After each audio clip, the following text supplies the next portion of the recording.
Hello, hi everyone. I am Vishal Eknath Durdode. I got selected in CAPF. No, right now there is no view. Hello, hi,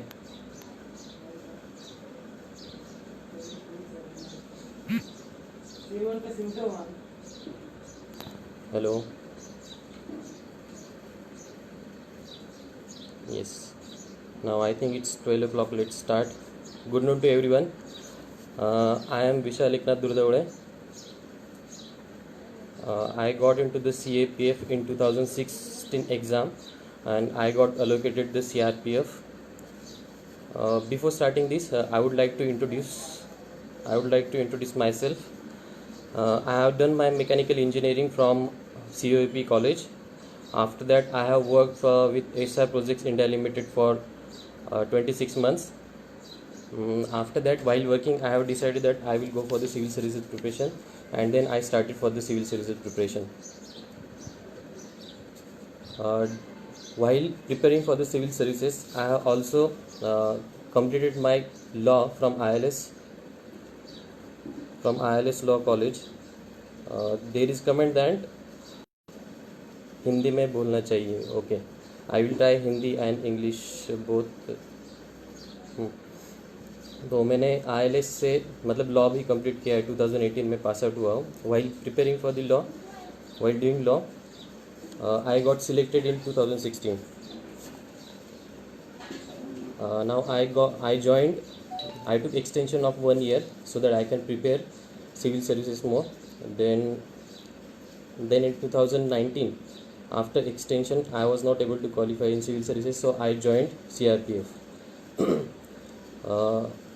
During the training also, because of some issues, I took EOL, and because of that I got relegated, and I will be undergoing through training in next batch. So the topic of today is how to become assistant commandant. So I will directly put forth मतलब direct शुरू कर देते. हिंदी बहुत मतलब comments आ रही है कि हिंदी में बोलो. So what is assistant commandant? Before going to the assistant commandant, let's understand the terminology. There are 3 terminologies used. First is CAPF, Central Armed Police Force. Second is defense or military, and third is paramilitary forces. Now there is a difference between 3.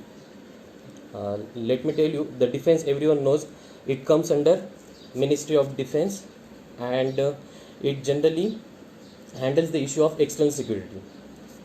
This is the very basic. After that it comes Central Armed Police Forces.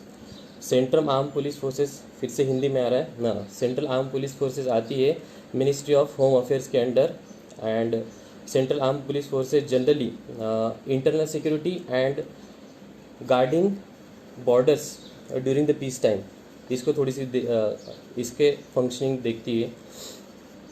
CAPF के under there are 5 forces. One is BSF, ITBP, CISF, CRPF and SSB. Then third one is paramilitary forces. Generally people get confused between paramilitary forces and CAPF.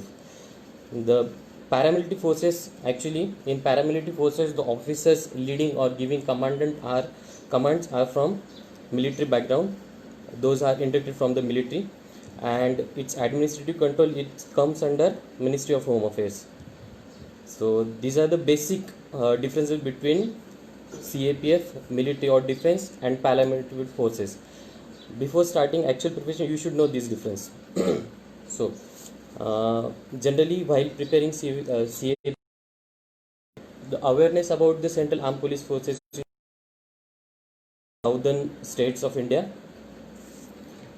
So there are majorly 2 groups who prepare for this CAPF. One is passionately doing CAPF only, and another group is who are preparing civil services and they are having plan B as a CAPF. While preparing civil services they are doing.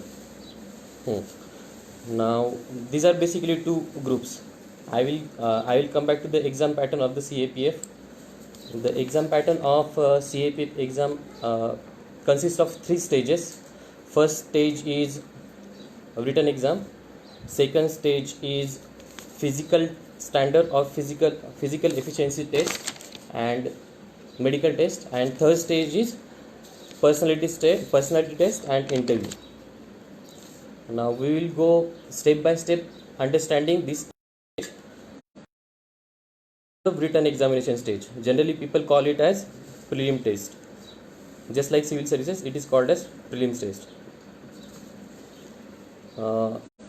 Written examination, there are 125 questions. It carries 250 marks. There are 2 papers in written examination. First is general ability and intelligence, and another is general studies, essay and comprehension. First paper carries on for 2 hours. It carries 250 marks, and second paper is of 200 marks, and it is held between 3 hours.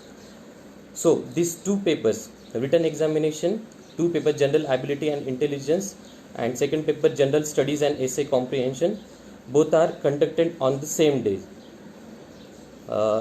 From this general ability, it is objective examination carrying 125 questions, and another paper 2 is general studies. It is descriptive question. It tests your English language competence and English comprehension, and about your general studies knowledge. Now let's understand what exactly they ask in general ability and intelligence questions, objective paper 1. There are 125 questions. Generally it is related to history, geography, polity, economics. Major focus is on science and technology and security, and along with that there are around 25 questions of CSAT, which actually try to test your intelligence. It is basically CSAT questions, 25 questions. So it's very difficult to attempt this within 2 hours, because we have generally having of attempting 100 questions within 2 hours. So you need to practice for that. What is the level of competition for CA? If you consider major aspirants, and generally when people when there is joining coming up, generally mostly 30 to 50% join the various forces. So it's up to you that whether you are qualified or not. So I will continue with the next. And the second paper is general studies and essay comprehension. Essay and comprehension. It is of 3 hours.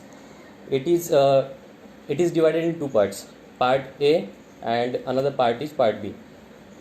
In part A, you are having option of either write essays in Hindi or English. Part A, you have to write 4 essays. Each essay carries 20 marks, and these are the 4 essays you have to write within around 300 words. In this part A only you have option to write either Hindi or English. 120 marks. It consists of reading comprehension and other language based questions. Like for example, they will give any premise. You have to write arguments for and against to that premise and statement. There are generally 2 questions for these arguments. Sometimes UPSC gives option, but sometimes you have to attempt all the questions. Means they will give only 2 questions and you have to attempt 2 only. The next question type in part B is you have to write on any fabulous like reporting thing.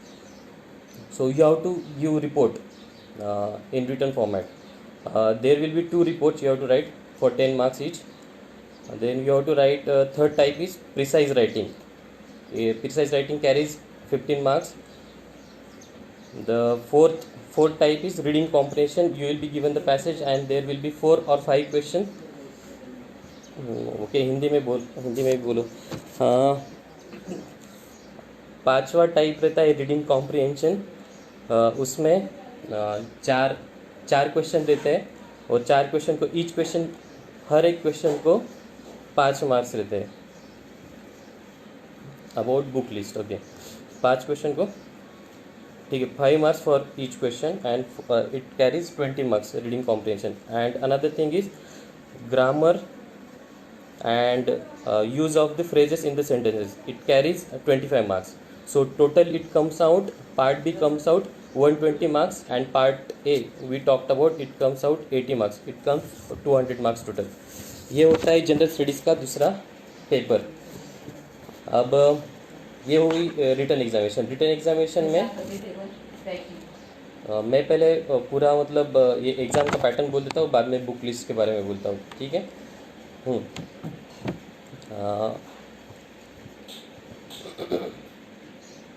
Hindi medium students can understand art very well. Okay, paper 2 में minimum आपको 25% marks लाने पड़ते हैं paper 2 में.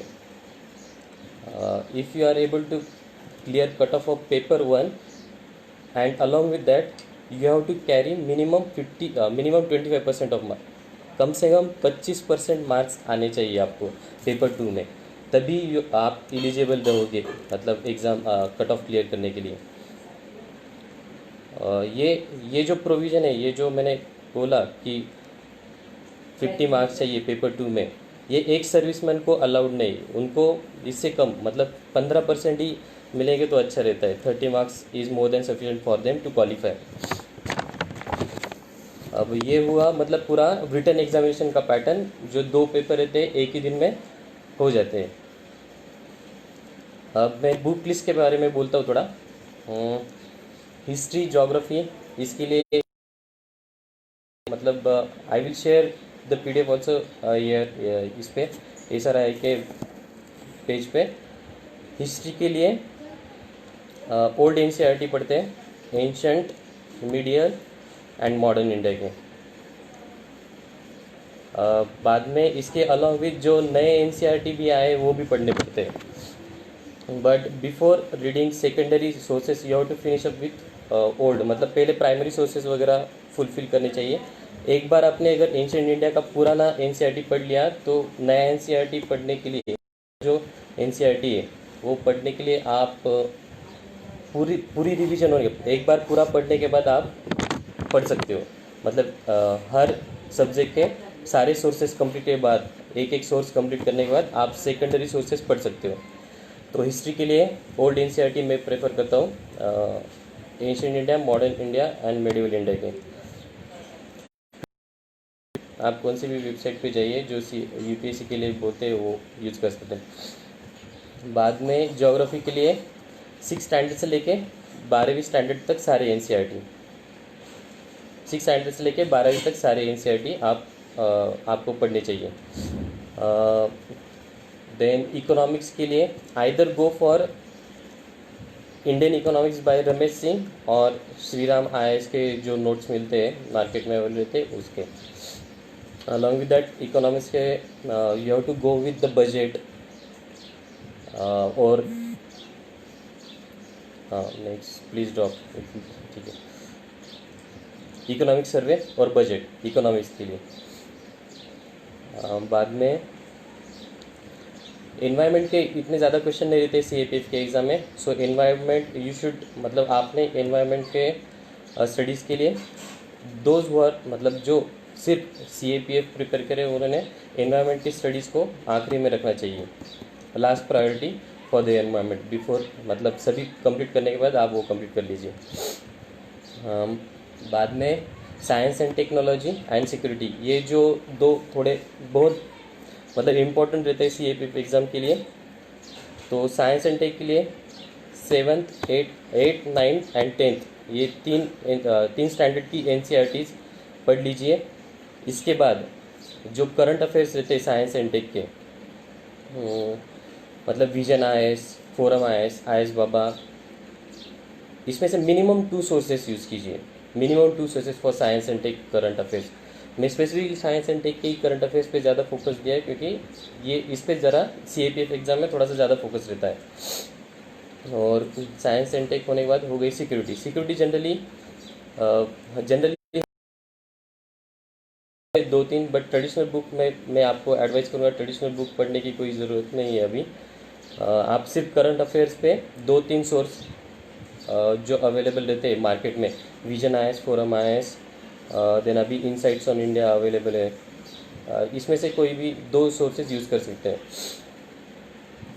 Generally दो, मतलब जो passionate सिर्फ फुल फोकस ऑन CAPF जिनका रहता है, वो जनरली GK टुडे के सोर्सेज यूज़ करते हैं इसके लिए, science and tech and security के लिए। तो आप science and tech and security के लिए GK टुडे को भी प्रायोरिटी दे सकते हैं। बाद में हाँ, for completing this whole syllabus you should, मतलब आपने फर्स्ट रिवीजन के लिए आपको मतलब 2 तो 3-4, मतलब 3-4 रिवीजन तो बाकी चाहिए। तो जो भी अभी मैंने सोर्सेज बोले पेपर 1 के लिए रिटन एग्जामिनेशन के, आपने ये 3 मतलब 3 महीने में कंप्लीट करने चाहिए। बाद में आपको इसको रिवाइज कर सकते हैं। How defence and internal security part should be covered sources. Defence and internal security part मैंने मोस्टली, मतलब अभी जो स्मार्ट वर्क करना चाहिए, हर साल कितनी वैकेंसी होती है CAPF में, okay. Defence and internal security part should be covered. How should be cover, मतलब मैं तो अभी जिनको भी गाइड करता हूँ उनको अभी मैं करंट अफेयर्स में से ही करने के लिए बोलता हूँ। मोस्टली करंट अफेयर्स में आता है, 1-2 ट्रेडिशनल सोर्सेज रहते हैं, आप मार्केट में वो बुक्स वगैरह पढ़ सकते हैं फॉर द बेसिक अंडरस्टैंडिंग। हर साल कितनी वैकेंसी होती है CAPF में?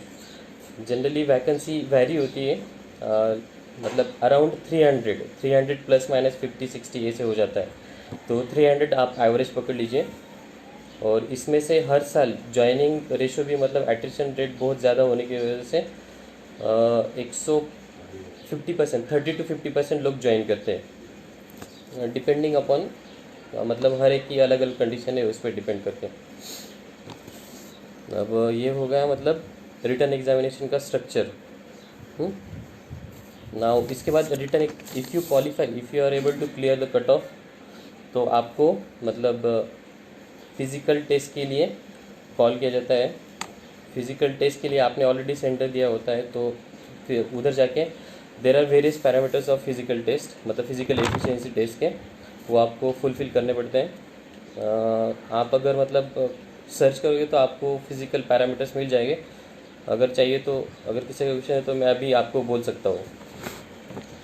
अगर आपको चाहिए होगे तो प्लीज़ कमेंट बॉक्स में डाल दीजिए, मैं आपको बोल दूंगा क्या क्या फिज़िकल पैरामीटर्स रहते हैं। फिज़िकल टेस्ट के लिए how is the nature of training, okay. Physical test के लिए एक मतलब एक मेजर नोट है, जो प्रेग्नेंट फीमेल रहती है इस वक्त फिज़िकल टेस्ट के वक्त, प्रेग्नेंट फीमेल एस्पायरेंट और कैंडिडेट बोल सकते हैं, दोज विल बी, मतलब उनको डिस्क्वालीफाई किया जाता है, and they are, if they are disqualified they are rejected. And अब how is the nature of training? Nature of the training में I would like to talk about more seriously about the CRPF, because I am undergoing the emphasis on PET also, sir. Okay, nature of the training and PET. पहले PET cover कर लेता हूँ, बाद में I will go for the nature of the training. Physical standard में male and female के लिए 2 अलग क्राइटेरिया रहते हैं। उसमें एक रहता है 100 मीटर की रेस, दूसरी रहती है 800 मीटर की रेस, थर्ड रहती है लॉन्ग जंप, एंड फोर्थ रहता है शॉर्ट पुट ऑफ 7.26 kgs। ठीक है, फर्स्ट जो रहती है 100 मीटर की रेस, उसके लिए क्वालिफिकेशन क्राइटेरिया रहता है for male 16 seconds, with in 16 seconds आपको 100 मीटर की कंप्लीट करनी पड़ती है। और फीमेल के रहता है 18 seconds, 18 seconds they have to complete that 100 metre race. For 1800 metre race the qualification for male is 3 minutes 45 seconds and for female is 4 minutes 45 seconds. Long jump qualification is you have to jump for 3.5 meters for male and for female it's 3 meter. Shot put के लिए सिर्फ male के लिए रहता है, it is you have to throw the shot put around 4.5 meter, beyond 4.5 meter. ये physical standard physical efficiency test रहती है। जनरली क्या होता है, हम बहुत पढ़ाई करते हैं, इसकी वजह से क्या होता है, वी बिकम समवॉट ओबेस, मतलब ओबेसिटी की मतलब थोड़ा सा बढ़ जाते हैं। इसकी वजह से क्या होता है, हमें भागना दौड़ना इसमें थोड़ी सी बहुत तकलीफ आ जाती है। तो जब भी फिज़िकल टेस्ट का टाइम टेबल अनाउंस होता है, जब भी आपका एग्ज़ाम जब भी आपकी एग्ज़ाम हो जाती है CAPF की रिटन टेस्ट एग्ज़ाम, और आपको थोड़ा सा मतलब you are able to identify आपका मतलब कट ऑफ वगैरह कितना आ जाता है, बहुत सारे बोलते, तो मैं बोलूँगा मतलब आप शुरू ही कर दीजिए आपकी टेस्ट होने के बाद। हर रोज़ मतलब 100 मीटर 200 मीटर इतना भागना दौड़ना धीरे धीरे धीरे धीरे शुरू कीजिए। भी आपका टाइम टेबल आता है, जब भी टाइम टेबल आता है तब अगर 1 महीना होगा आपके पास, अगर फिज़िकल टेस्ट के लिए, उसके बाद मॉर्निंग इवनिंग प्रैक्टिस करना शुरू कीजिए। जो भी मैंने पैरामीटर्स बोले इसके लिए आपको डाइट भी कंट्रोल करना पड़ता है। इतना आप फिज़िकल टेस्ट के लिए कर सकते हो। 1 month is more than you are rigorously sincerely preparing for the physical test. 1 month is far more than sufficient, even if you are having weight of even if you are having weight of around 100 kgs. What is the time gap between written result and PT? How much time one should give for PT? Is it compulsory to join any physical academy? What is the time gap of written result and PET? Okay. Generally मैं तीनों भी question address करता हूँ। How much time one should give for PET के लिए मैंने अभी बोला कि if you are preparing seriously and sincerely 1 month is more than sufficient. Morning evening 2 hours, morning evening give 2 hours, take rest and take night sleep, मतलब ठीक से सो लीजिए, दोपहर में पावर नैप लीजिए। ठीक है। Is it compulsory to join any physical academy? कैसे मतलब फ़िज़िकल एकेडमी ज्वाइन करने की कुछ ज़रूरत नहीं। अगर आप बचपन से थोड़ा खेल रहे होते, आपकी फ़िज़िकल एक्टिव रहती, यू आर मतलब आप you are interested in sports वगैरह, तो इट इज़ मतलब फ़िज़िकल एकेडमी ज्वाइन करनी ही चाहिए। इट इज़ नॉट कंपलसरी, मुझे नहीं लगता ज्वाइन करनी चाहिए। I didn't join any physical academy. I was working for मतलब ऐसे मैंने खुद से किया 8 दिन में। What is the time gap between written result and PET? Generally, it varies between 2 months, 2.5 months. Generally, but because of this Corona and COVID situation, we don't know what is going to happen. Let's see what is going to मतलब policy क्या रहेगी वो देखते हैं। What is मैं next question address करता हूँ। What is the nature of job for assistant commander? Which are the responsibilities? Okay. Assistant commandant के लिए जनरली देखिए, अगर आप if you are into CRPF तो आपको generally naxalite area, right controlling, law and order situation, insurgency, generally it comes in मतलब कश्मीर और north east में जनरली मतलब डिप्लॉय करते हैं स्टार्टिंग में। तो इधर की जो इंटरनल सिक्योरिटी इंसर्जेंसी, इसके बारे में ही थोड़ा सा you have to command. Assistant commandant will be leading, मतलब वो 135 पीपल को लीड करता है, 135 jawans, and he is like HR of those 135 people. So the basic responsibility of assistant commandant is to take care of his jawans, whether they are in ready position, any time anything का मतलब कभी भी कुछ भी आ सकता है, तो उस वक्त उसके जवान कभी भी रेडी रहने चाहिए। इसके लिए मतलब that's why he looks after everything related from the morning till the evening of this 135 जवान। ही जनरली सभी लेजर वगैरह जो रहते हैं उस पर साइन वगैरह करना के इतना काम करते हैं। फील्ड में काम करने को मज़ा आता है क्या सर? हाँ, अब मैं बोलता हूँ कुछ लोग ऐसे रहते हैं, कुछ बहुत मतलब उनको थोड़ा सीरियस टेबल वर्क बहुत अच्छा लगता है। कुछ लोग रहते हैं इंट्रोवर्ट लेते हैं, कुछ लोग ऐसे रहते हैं those who are extrovert. Like I would like to tell me अब मतलब के बारे में बोलना चाहूँगा कि मतलब मेरे पास बहुत मतलब ऐसे आउटवर्ड हॉबीज़ ज़्यादा है। मतलब I like travelling, I like to explore nature, swimming, मतलब स्पोर्ट एक्टिविटीज़ वगैरह ये सब कुछ पसंद है। तो those who are like extrovert, those who like to explore things, for them assistant commandant is the best thing. Because here मतलब आपको कुछ पॉलिटिकल प्रेशर नहीं रहते, कुछ भी नहीं रहते politics. Because if you are getting into IPS और IAS, आपको बहुत ज़्यादा मतलब पॉलिटिकल प्रेशर रहता है। This is very much positive point about assistant commandant. आपको कुछ भी पॉलिटिकल प्रेशर नहीं रहता है। मतलब आप कुछ भी जो डिसीजन मेकिंग की जो आपको पावर है उसमें, इसकी वजह से मुझे लगता है I am the right person for this job. मतलब मुझे मज़ा आएगा when I will after the training when I will join. और ऊपर एक और क्वेश्चन था, व्हाट इज़ द मतलब ट्रेनिंग का कैसे रहता है, how is the nature of training.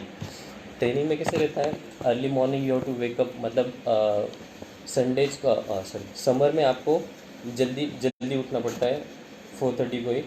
From 4:30 morning till 10:30 evening you are continuously busy, you are continuously they मतलब आपको ऐसे बना देते हैं कि you won't believe after training you will मतलब जो एक साल रहता है, जो 52 वीक का ट्रेनिंग, उसके बाद आपको ऐसे लगता है व्हाट वेयर यू, एंड आपको खुद को ही पता चल जाता है कि जो ट्रेनिंग करने से पहले आप क्या थे और ट्रेनिंग करने के बाद आप क्या बन गए हो। इस ट्रेनिंग में आपको मॉर्निंग में PT रहता है। PT is like earlier stage में आपको 5 किलोमीटर वगैरह इतना दौड़ाते हैं। बाद में एक बार आपको मतलब थोड़े उससे मतलब थोड़ा अच्छे करने लगेंगे तो आपको बाद में 20 to 25 किलोमीटर्स का रन रहता है। अलॉन्ग विथ आपके पास एक राइफल रहती है 4 kg की, पीछे पाउच एंड पिट्टू रहता है। ये होगा PT के बाद आपका रहता है वेपन ट्रेनिंग। वेपन में बहुत सारे वेपन्स सिखाते हैं। सबसे पहले मतलब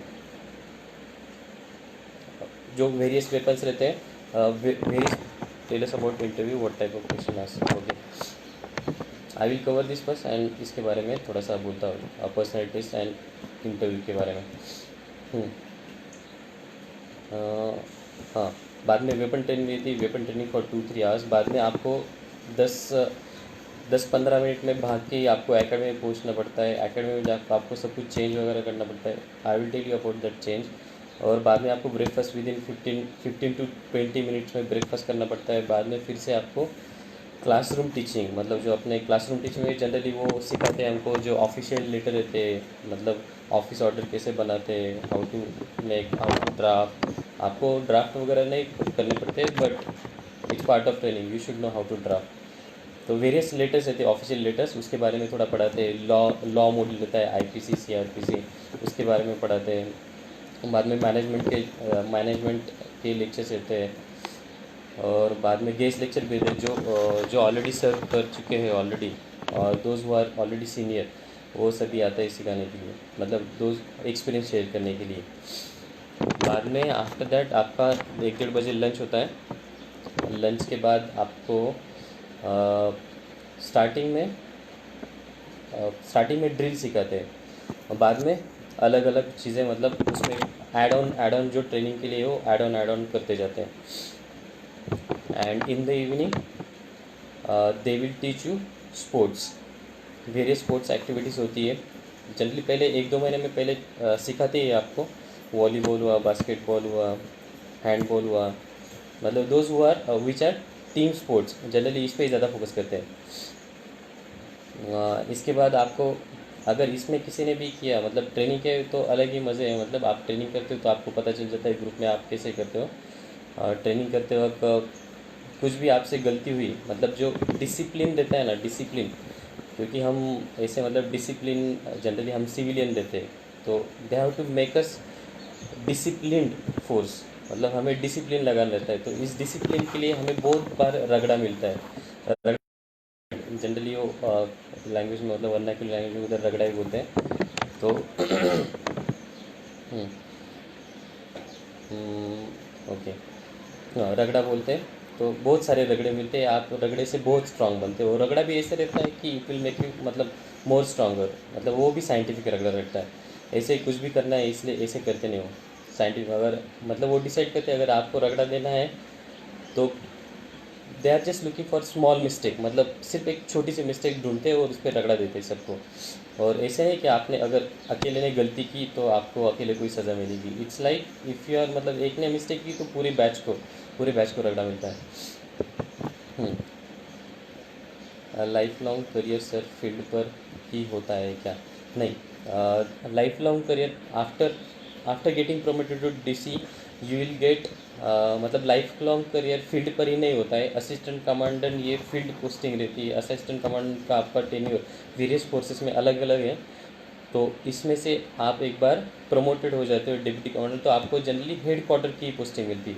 बाद में generally you will be handling more paper work, major paper work. So life long career field पर नहीं होता। सीआरपीएफ में मतलब पहले अर्लियर मैन मतलब जब जब से यूपीएससी ने एग्ज़ाम लेनी शुरू की तब 3-4 साल इतना फील्ड करियर होता था। अभी because of so much stagnancy और जो प्रमोशन वगैरह जो वैकेंसीज वगैरह प्रमोशन नहीं हो रहे इसकी वजह से अभी 9-10 साल लग रहे हैं, मतलब एवरेज। देखते हैं मतलब केडर रिव्यू वगैरह होने के बाद क्या होता है। So life long career field पर नहीं होता है। Tell us about interview, what type of questions ask, how much marks, is it like okay. हमारा थर्ड स्टेप थी, थर्ड स्टेप बाकी रह गई थी पर्सनैलिटी टेस्ट की।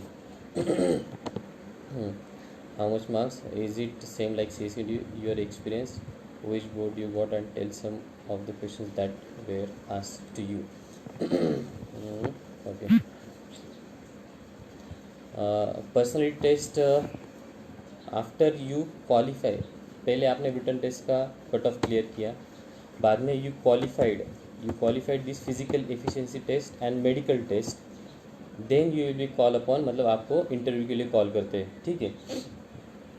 इसमें generally it is majorly same as a civil services interview, majorly same as a civil services, same panel, मतलब जो यूपीएससी के मेंबर है सभी वही रहते हैं, सिर्फ 4 लोग रहते हैं इधर इतना ही, और यूपीएससी सिविल में 5 रहते हैं। इट कैन वेरी, मतलब ऐसी पॉलिसी नहीं कि 4 ही रहने चाहिए या 5 ही रहने चाहिए। दिस पर्सनैलिटी टेस्ट कैरीज 150, मतलब 150 मार्क्स मिलते हैं पर्सनैलिटी टेस्ट और इंटरव्यू के लिए। And how much marks, is it the same like, let me tell you my experience about CSE interview. My CSE interview was on the same lines of civil services interview, मतलब जो CAPF का जो interview था वो same like CSE interview था। Actually issue ऐसे हुआ था, मतलब before that I was having my mains examination, so I put it on detail application form, so they directly asked me about my optional subject political science, basic questions, not like they asked me so hard questions so deep down, basic questions about political science. They asked me about Mauryan Empire, Kautilya, your experience, which board. I got Joshi sir's panel in my like in 2016. It was the most difficult वो मतलब बहुत कम marks देते थे ऐसे। I got 91 marks. Generally interview के लिए 90 to 110 it's good score. Average, I am talking about average, हर साल थोड़ा सा इधर उधर हो जाता है, तो आप उतना मतलब 10+ इधर उधर कर लीजिए। और इंटरव्यू का एक्सपीरियंस, मतलब इंटरव्यू में मुझे कुछ थोड़े केस स्टडीज़ बेसिस पे, मतलब CAPF के बारे में भी केस स्टडीज़ बेसिस पे भी क्वेश्चन पूछे गए थे। मुझे पूछा गया था कि सोशल मीडिया के कॉन्स बताओ, मतलब they didn't ask me pros and they ask me directly, मतलब मैं I am just putting 1-2 question so that you can understand how they are asking you, मतलब कैसे टाइप के क्वेश्चन देते हैं। ऐसे केस स्टडी दिया था मुझे, तभी उन्होंने बोला था कि इसके सोशल मीडिया के थोड़े कॉन्स बताओ। बाद you are deployed in Jammu and Kashmir and there is a mob in front of you, whether you will use pellet guns or not? ऐसा एक क्वेश्चन था। बाद में और एक केस स्टडी थी। तभी तमिलनाडु के CM, late CM of Tamil Nadu was no more at the time. तभी उन्होंने इसकी वजह से तभी वो करंट में चल रहा था, इसकी वजह से उन्होंने मुझे क्वेश्चन पूछा था कि अगर किसी सीएम की डेथ होती है तो विल यू मतलब is it in public interest to disclose that information directly और विदाउट, मतलब ऐसे डायरेक्ट क्वेश्चन पूछा था तो मैंने उसको टैकल किया था। वो जो क्वेश्चन टैकल किया था that was the best answer I had given in my interview. Sir आपको प्रिपरेशन के लिए कितना टाइम लगा? Okay, I started my preparation in 2015। Actually I was preparing for the civil services examination, and I was not preparing for the CAPF per se. So because of the mains examination earlier, because before CAPF itself I had given there was a study, I was studying about mains examination। उसकी वजह से क्या हुआ था, ये जो written test रहती है उस पर थोड़ा सा हैंड होल्ड हो गया था मुझे। तो मैंने 2015 को स्टार्ट किया था, तभी मैंने उसके साथ ही लॉ भी शुरू किया था। इसकी वजह से आई वॉज क्वाइट बिजी, उसकी वजह से थोड़ी एफिशिएंसी ज़्यादा बढ़ी थी। तो 2016 की एग्ज़ाम 2017 में रिज़ल्ट आया, उसमें हो गया CAPF में।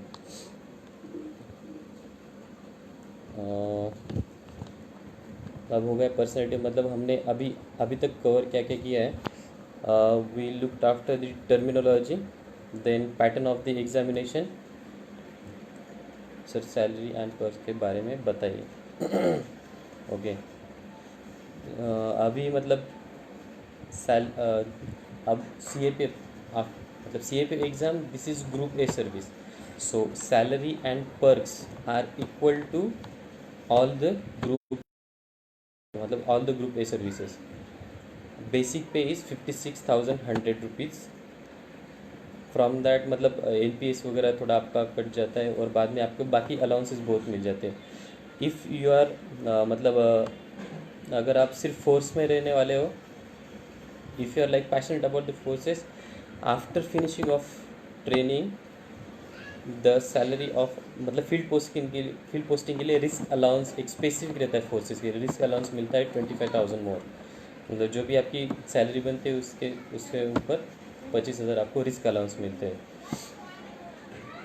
और बाकी फैसिलिटी सब कुछ अवेलेबल रहती है, मतलब you can avail home loan वगैरह, जो भी ग्रुप ए सर्विस को फैसिलिटीज़ है, सभी फैसिलिटीज़ आपको CAPF के लिए भी मिल जाती है। मतलब जो 23 से अराउंड 24 सर्विसेज है जो हम CAC में देते हैं, उसमें जो फैसिलिटी सभी इधर फैसिलिटी थी। ट्रेनिंग हार्ड होती है क्या? प्लीज़ सर ट्रांसफ़र्स कितने फ्रीक्वेंट होते हैं? ओके, ट्रेनिंग हार्ड होती है। जनरली क्या होता है, अगर हम थोड़े आउटवर्ड मतलब एक्सट्रोवर्ड मतलब बाहर वाले उसमें मतलब ज़्यादा इन्वॉल्व होगी कि फिजिकल एक्टिविटी कम करते होंगे, तो हमें थोड़ा सा डिफ़िकल्ट लगता है स्टार्टिंग फेज़ में, पहले सिर्फ 1-2 महीने में, लेकिन बाद में you will get use to it, और आपको ही ईजी लगने लगता है, आपको बहुत ईजी लगने लगता है। मतलब जस्ट लाइक आपने मैट्रिक्स देखी होगी, जब नियो को पहले पता, मैट्रिक्स में नियो जो एक्टर रहता है उसको स्टार्टिंग में समझने में बहुत देर लगती है, बाद में इतना ईजी हो जाता है कि he moves him very nicely. Sir transfers कितने फ्रीक्वेंट होते हैं? ट्रांसफ़र्स जनरली स्टार्टिंग फेज़ में, अब देखिए मतलब हर एक पे डिपेंड करता है, मतलब वैकेंसी किधर अवेलेबल है। अगर किधर आपको सपोज़, अब हम हाइपोथेटिकल सिचुएशन देखते हैं, लेट्स से अभी तेलंगाना में कुछ भी नहीं है, ठीक है, लेकिन तेलंगाना में ऐसी सिचुएशन एकदम सीवियर हो गई, लॉ एंड ऑर्डर सिचुएशन हो गई, तो जिधर इश्यूज़ कम है तो उधर से मतलब छत्तीसगढ़ में नक्सलाइट थोड़ा सा कम हो रहा है, मतलब they can transfer you to Telangana state. तो ट्रांसफ़र मतलब इतना ज़्यादा होते नहीं, ट्रांसफ़र होते नहीं। आपने एक बार असिस्टेंट कमांडेंट मतलब होने के बाद आप डायरेक्ट हेड क्वार्टर में आने के बाद तो it's up to you, depending upon the vacancy where you will be located. और हम पे कुछ नहीं रहता है, जो कमांडेंट रहता है कमांडेंट दे मतलब वो थोड़ा पूछते हैं, जिसका काम अच्छा रहता है उसको वो ले लेते हैं। तो इट्स अप टू यू। और क्या सैलरी पर ट्रेनिंग हार्ड होती है, सो आई थिंक मतलब अगर किसी को क्वेश्चन हो गए तो मुझे लगता है you should ask those questions. मतलब मैं इतना ही बोलने वाला था, अगर कोई क्वेश्चन नहीं पूछ रहा तो ठीक है। अगर किसी को क्वेश्चन पूछना है तो मैंने सर से, आकाश सर से बोला है कि उन्होंने कमेंट में दिया है मुझे मेल आईडी, तो उस मेल आईडी पे मुझे पिंग कीजिए। सबसे पहले किए कि CAPF प्रिपरेशन। अंत में I would like to thank SRAI and Umesh sir, मतलब इस for bringing this platform for CAPF preparation. Which area is, एक क्वेश्चन आया है तो मैं एड्रेस कर लेता हूँ। Which area is more challenging, Jammu Kashmir, Chhattisgarh, north east? अब जो लोग जम्मू कश्मीर में जिनका एक्सपीरियंस है, those people are saying Jammu Kashmir is far good as compare to like infrastructure, learning. Initially क्या होता है, इनिशियल स्टार्टिंग में आपको लर्निंग करना पड़ता है, मतलब if you want to get expertise, थोड़ा सा लर्निंग के लिए जम्मू कश्मीर अच्छा रहता है as compare to Chhattisgarh and north east. Because Chhattisgarh and मतलब अभी इंसर्जेंसी और ये भी थोड़ी सी कम हो चुकी है, नॉर्थ ईस्ट में भी थोड़ी कम हो चुकी है, और छत्तीसगढ़ में भी नक्सलाइट इसकी वजह से।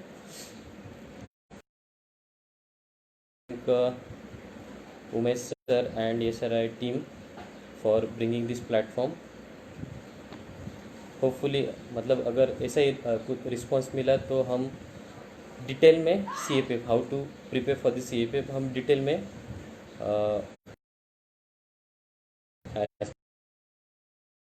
जैसे डिसाइड करेंगे वैसे।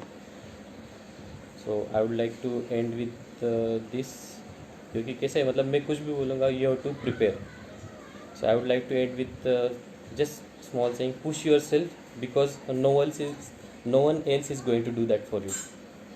Thank you so much and best of luck for your preparation. Thank you so much.